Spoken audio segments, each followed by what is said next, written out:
Hi guys, welcome back to my channel. My name is Peachy and this is Plant and Style. So for today's video, as you can see, if you haven't noticed yet, we have a whole lot of Hoyas right here for us today. And the category is silver or splashy, which is some of my favorite Hoyas in my collection. What is silver and splashy variegation? When we see silver speckles, splashes, or even large patches on Hoya leaves, it's actually caused by something called reduced chlorophyll. Chlorophyll is what makes leaves green and helps plants turn sunlight into energy. But in some Hoyas, certain cells don't produce as much chlorophyll, creating those gorgeous silver markings. Not all Hoyas will develop splashy variegation, and that's because it's mostly genetic. Some species and cultivars, like Hoya pubicalis or Hoya clemenchorum, naturally have this trait. If a plant has the genes for it, the silver patterns will show up as it grows. While genetics determine whether a Hoya can have silver variegation, light exposure can affect how much you see.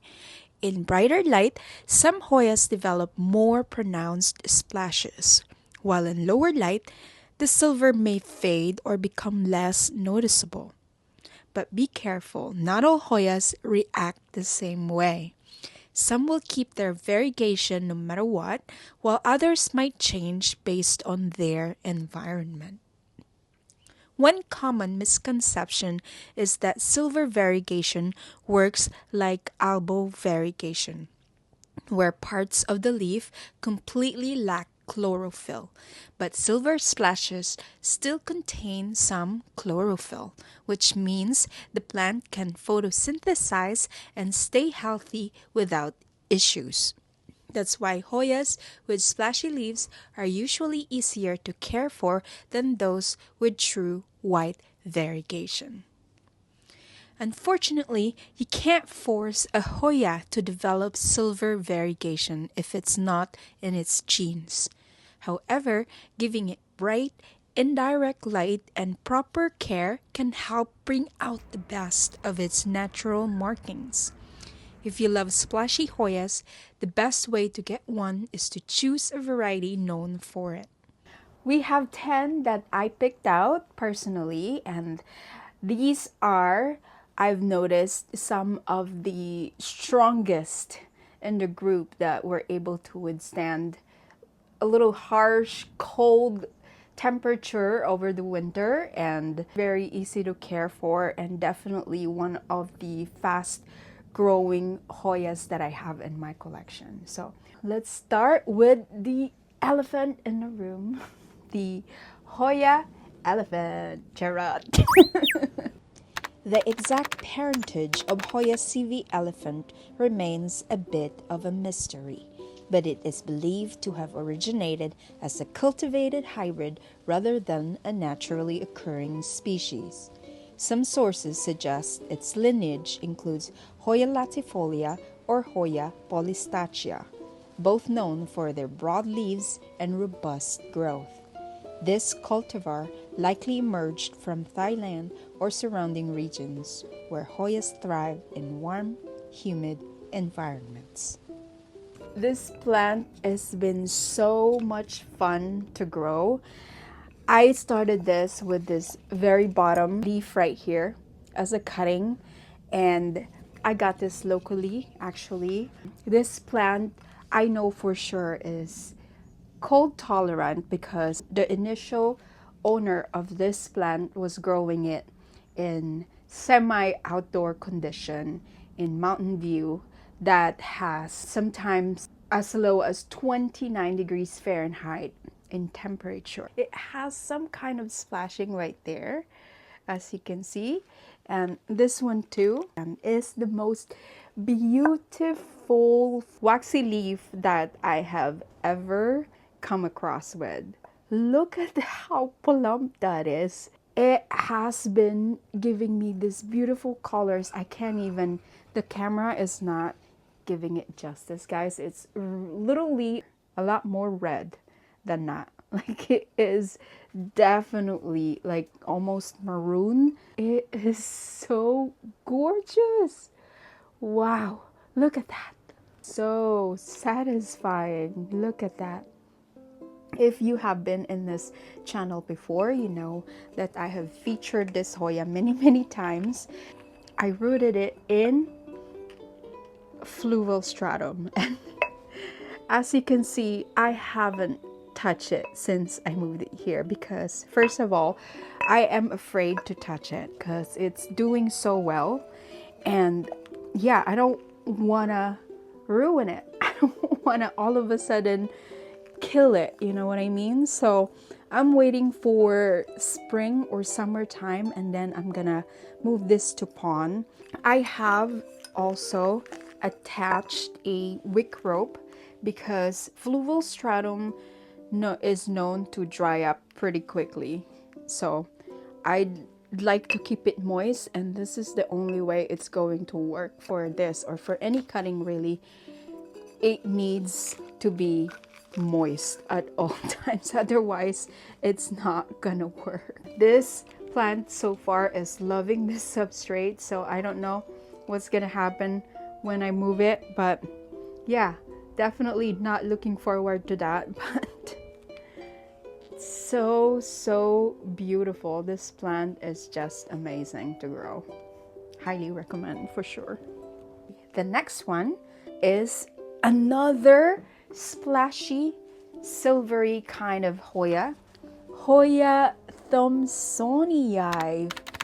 Look at that. This plant has very fuzzy or pubescent leaves. And you can probably see from the camera right here, it is very, very petable. It's very soft. It's like a kitten. So nice. And this one I got as a splashy specimen. I have 3 leaves down at the bottom. Like, this is the original, one of the originals. This one, this, and another one at the back right here. And as you can see, it was just a little bit of splash, and I am so surprised that it has been giving me almost full silver colors. Look at that. I'm so happy that I just randomly have this in my collection, like without even trying. Like, I wonder if my grow light in my cabinet, which is just plain old Barina T5 strip lights at that time. And yeah, and since then I have moved it out here in the greenhouse, and so far it has not budged even. It is doing well. It is constantly growing. It is actually actively growing, and it even has a teeny tiny peduncle right there. I hope that you can see that, but it's very tiny. I don't have high hopes for it, but I really love this plant because of its texture and the way it looks. And I had it trellised for a while, but it seems like it doesn't like to be trellised in my experience. So I let its hair down, and so far it's been great. And it doesn't mind being in this greenhouse as well, which I'm very happy. I cannot wait to bloom these finally, because I have not. And that's because I grew this from cutting, obviously, so it takes time. How beautiful. It's just so elegant in my opinion, and just the fact that it is so smooth to pet and it doesn't mind it at all either is just a plus. This is so cool. One of the coolest pubescent Hoyas in my opinion. So cool. Once again, plant number 2 is this Hoya thomsonii Splash. The next plant that I'm going to show you is this Hoya silver dollar. Although I know it does not look very silvery at the moment, it's turning purple. It's in transition. Yeah, I don't know. I don't know what's happening, but I am not complaining because it is gorgeous. Look at that color. Oh my god, the camera. The lighting is terrible, but it is purple. It's ube, guys. Oh my gosh. It definitely reminds me of the inside of an ube. That is what it looks like sometimes. But look at that. I cannot believe this plant. The tips have dried up, so I recently chopped it off. And it also has this blemish from shipping. I got this with this one already in there. And I got this with 3 leaves, the 3 bottom leaves down there. And I grew all this leaves on the top right here. And oh my goodness, I love this even more now that it is super sun stressed, and I didn't even know that it could go this much sun stressed because I've seen little light pink blush from other silver Hoyas, and I did not know that this could happen in here, and I'm loving every bit of it. Look at that, is just phenomenal, I think. Look at that color. That is crazy, right? It's waxy, it's very firm as well, and glossy, and I don't know, but there's something about this plant, even though it looks very weird and probably it looks sick for some of you guys, but I swear it is better looking in person, guys. Believe me, please believe me. This one lives here in the greenhouse as well. Cold tolerant and all kinds of heat and bright light tolerant as well. Number 3 in this category is my Hoya silver dollar. This next one is not too silver or splashy either, but some part of it is just like this side right here is definitely silvery. This started as a small rooted cutting of a splashy mathilde. This is Hoya mathilde, by the way. So my plan in the near future is to harvest the silvery one and pot it up in a separate pot. That way I can have a more silvery pot because it is just gorgeous and it is already really full. Also, I have probably like, I don't know, 20 cuttings in here. That's why I just potted them all together in one pot, and I actually potted it straight, rooted it straight in pond, and it was fine with that. It loved that. And this is another tough, easygoing Hoya that I highly recommend everyone. This one can withstand cold temperature as well. Not freezing cold though. The one person that I know, which is Anne, is growing hers outdoor in Mountain View once again, which has a temperature that sometimes comes down to 29 degrees Fahrenheit during winter season. So it is able to withstand that, and I know that because she has it everywhere, growing everywhere in full sun and the shade, and they are just thriving. That just tells you how strong of a plant this is. And they also have some beautiful flowers.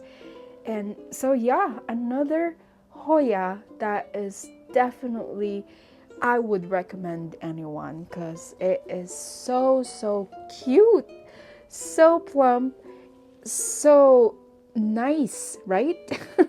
And now it can be silvery as well. Look at that. Very whimsical, just trailing waxy buttons of Hoya. I mean, what's not to like, right? So yeah, Hoya mathilde Splash. This one is a little bit tricky, and it used to be super duper expensive. I got mine. This is actually my second attempt because the first one that I had, I got it as an unrooted cutting and I was able to root it out, but I couldn't grow a thing. Not a node came out of it. So I figured, I don't know, I was just bitter. I was bitter with my first cutting. So I really, really wanted this in my collection because it is gorgeous. If you've seen the full, mature, happy looking Argentine princess, this is, by the way, Hoya Argentine princess, it is just gorgeous. They will have these pink stems as well. So this one is obviously struggling to get some variegation. As you can see, one leaf is a little bit variegated and its partner is not variegated at all. It's just silver, which I don't really mind at all. Also, I have read that this just happens a lot. This plant tend to revert, especially when you propagate it. So be very, very mindful of that when you are trying to propagate it. I know it is a thing because especially when you got it as an expensive plant, you definitely want to get some money back and try to propagate it, but just keep in mind that they do revert. But if you're patient and grow it out, I also heard that it tends to come back, right? So some of your reverted Argentine princes might still get its variegation back if you just let it grow it out a little bit longer. Right now, I'm growing in pond as usual, and it's just in this little pot, and this one lives in my greenhouse, Fabricor IKEA greenhouse cabinet, just because I really want to pamper it. And it's doing great. I'm very, very happy because as you can see, there's the pink stem. So I'm confident that these leaves are gonna have some variegation on them. And yeah, I don't know what to do with this one yet. I don't know if I'm going to let it trail or trellis it. It might be a little late to like lift it up. I don't know. I might have to repot it, but right now it does not need repotting, so I'm just letting it grow out the way it wanted, as you can see. So there's those beautiful little leaves right there, so it's actively growing. So don't touch it, especially those little leaves. Don't even look at it because it will drop its leaves otherwise. But so beautiful. Look at that splashing, and under grow light you'll also have a little bit of sun stressing on the edges, but not so much. But yeah, Hoya Argentine princess. Finally able to grow it. Not the best looking, but I'm quite content. I'm excited how, it's gonna grow out for me. Yeah. Yeah.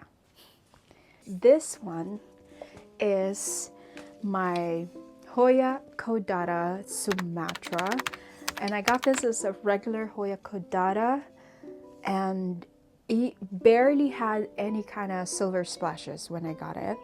And as it grew all these leaves in the cabinet, this used to be in my Millsbow tall greenhouse cabinet, it just started to push out all this splashy, silver splashy leaves. And look at that.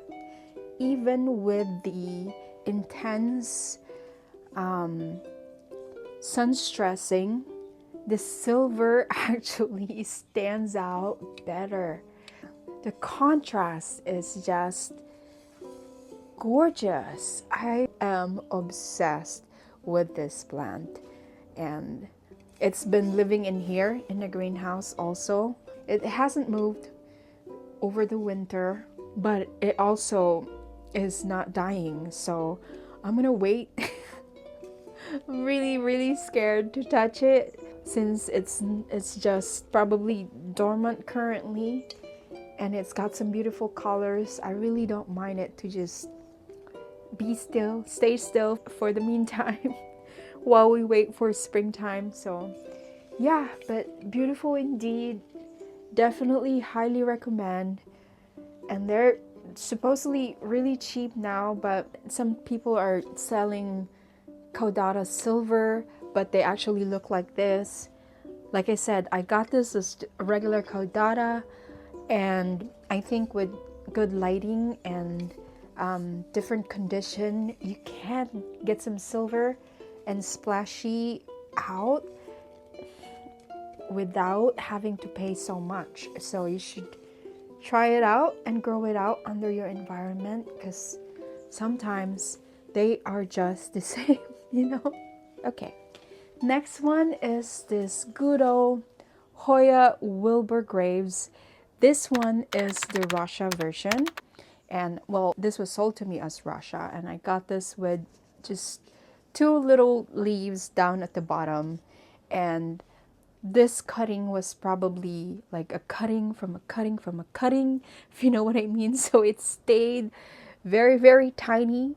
It is the slowest cutting that I've ever had, but also maybe because it is extremely silvery in color. So yeah, I was always wondering, because I got a Wilbur Graves China as well, which I'm about to show you next. And that one grows so fast. But this one, I don't know, it's taking forever. It also has this little clover weed plant down there, which I'm keeping because it looks better than algae, because this one is algae ridden on the top. Even has a peduncle right there. So this one also is purplish in color. And another cold tolerant Hoya. And again, my friend is growing this outdoor. And any carnosa or carnosa hybrid is, I think, more cold tolerant. So yeah, this one lives here in a greenhouse right next to my Sumatra, my Hoya Sumatra. So yeah, once again, Hoya Wilbur Graves, Russia. And my next one is the Hoya Wilbur Graves China. Oh my god. This plant is just amazing. Look at that. Oh my gosh. Look at that. I got this as Hoya Wilbur Graves China, not Wilbur Graves Silver. But might as well call it Wilbur Graves Silver, because good Lord, look at that. It is so beautiful. Oh my god.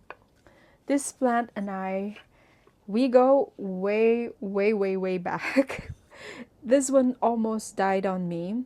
Gave me a beautiful bloom, and then all of a sudden it started to fall apart. Like it had root rot, major root rot, and I had to chop it literally into single node cutting and basically potted it all in the same pot, and that is why it is looking this way.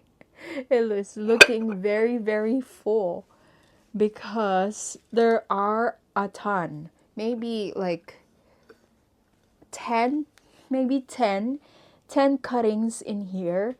There are tendrils all over the place, and I need to actually trellis it up before it's too late. But oh Lord, what a beautiful plant or specimen this is. I cannot believe I got lucky with this one. This is another plant that I grew from a small specimen. Oh my goodness. Such a trooper.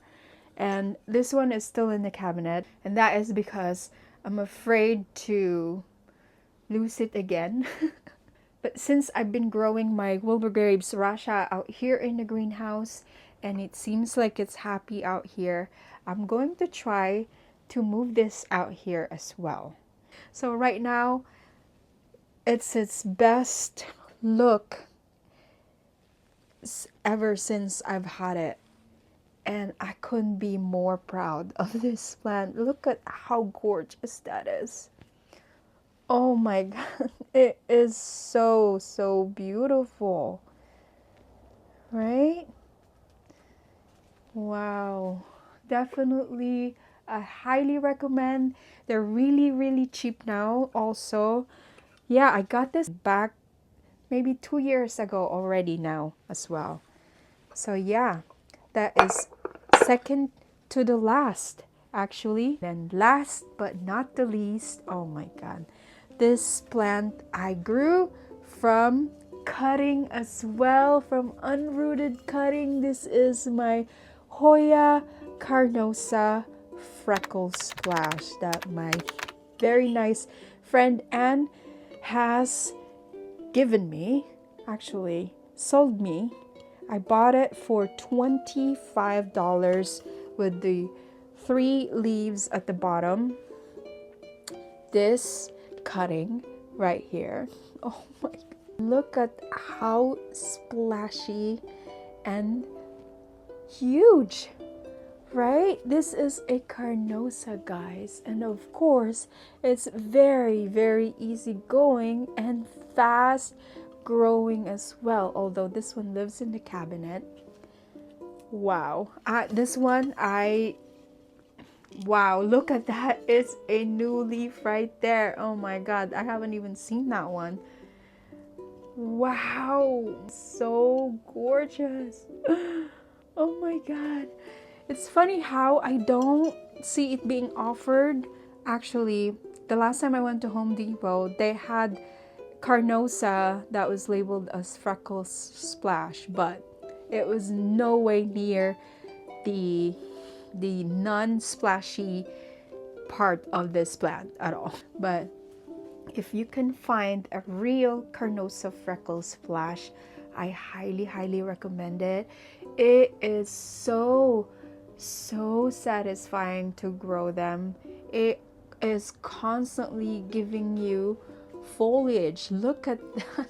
Look at how full it is and how beautiful those splashes are. Oh my god, look at that. Stunning. Stunning, stunning. I can keep talking about this plant. Such a beautiful, easygoing plant. 100% I recommend this. Hoya carnosa freckles splash. And that concludes today's video. Guys, thank you so much. If you enjoyed this video, please don't forget to give it a thumbs up, subscribe to my channel, hit that notification bell down below so you'll be notified when my future video drops. Again, thank you guys so much. I appreciate every single one of you, honestly. Thank you so much for being here and for always supporting me even though I'm lacking some content recently. Thank you for being here, and I hope to see you on my next video. Bye!